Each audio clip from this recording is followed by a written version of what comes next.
Oh, hey guys, didn't see you there. Thanks for tuning in to another video. I'm John, a physiotherapist here in Markham. I work in the hospital, Markham Silva Hospital, and also have my own private practice here in Markham. So check me out if you need a physiotherapist. Today we want to talk about Zach Hyman and his knee injury. I do see a lot of knee injuries just like his. So what is his knee injury? What is the MCL? How long will he be out? And what are the fantasy and playoff implications for the Toronto Maple Leafs? So stay tuned until the very end to get my take on those things. Guys, as a diehard Leafs fan, I love the Leafs my entire life, cheer for them. I know, foolish. We want to take a look at Zach Hyman today of the Toronto Maple Leafs, one of my favorite players of all time. He's gritty, he's smart, he digs in the corners, and he plays through a lot of pain, actually, as we saw from his ACL injury back in 2019. And just with all the pucks that he blocks and everything like that, gotta have someone like him on our team, right?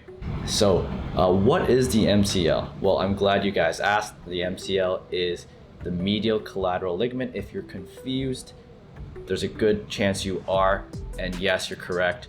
There are two MCLs in the body, one in the elbow and one in the knee. They're both on the inside part of your body, the part that's closest to your heart, which means that that is the medial side or the middle part of it. The MCL is composed of connective tissue, which is just hard fibrous collagen fibers that are banded together. They are immobile, so that means they don't move and they don't flex and they don't contract or anything like that. They just help your knee be stable. And the MCL is placed in a certain way, so you can see from my anatomy diagram that I've placed here, it's placed on the inside from the top of the femur, connecting down to the tibia. There's a place called the medial epicondyle where it comes from, and attaches onto the medial condyle of the tibia.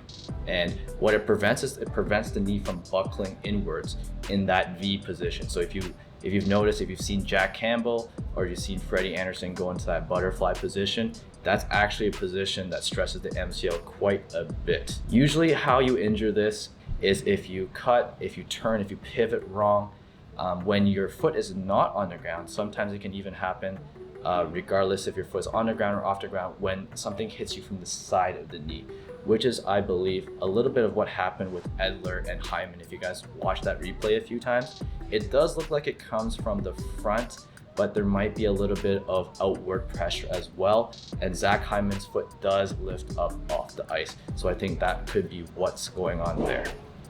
So on Twitter, we see all these guys saying sprain. What does a sprain mean? So grade, usually from a ligament injury perspective, as a physiotherapist who I see a bunch of injuries like this all the time, we grade it from 1 to 3. So grade 1 injury means that there's a slight sprain and that not many fibers are affected. Grade 2 means that slightly more fibers are affected, sometimes over 50%, depends on which textbook or which clinicians you talk to. And then grade 3 is usually a full rupture, so the muscle or ligament is just totally cut through and it requires surgery usually. Grade 1 sprains usually heal up in 10 to 14 days and you can return to sport after for most athletes. So for the Leafs to say minimum of 2 weeks, we can kind of guess that Zach Hyman probably has a grade 1 ligament sprain of his MCL. And my best guess is that he'll actually miss more than 2 weeks. So he'll probably miss 2.5 to 3 weeks just because he does have the surgery, the ACL there in the knee, and the Leafs probably don't want to take any chances with him. So for fantasy hockey, what does that mean? So if you guys are in Yahoo leagues, a lot of Yahoo playoffs already started this week. So you probably don't want to hang on to Zach Hyman if he's going to be out for longer than 2 weeks, which I think he will be, because they want to make sure he's back in time for the playoffs. But if your playoffs are a little bit later, it might be worthwhile stashing him for the last week, because I do believe he'll play at least a few games before the playoffs, which are scheduled to start after May 11th, 2021. Hey, so thanks for everyone for watching. Hope you guys enjoyed the video. Like, subscribe, share with your friends if you enjoyed it, if you learned something from it. We want to wish Zach Hyman all the best first and foremost. Hopefully he gets better quickly in time for playoffs and he comes back stronger and ready to go. So thank you so much, guys. Take care. Go Leafs, go.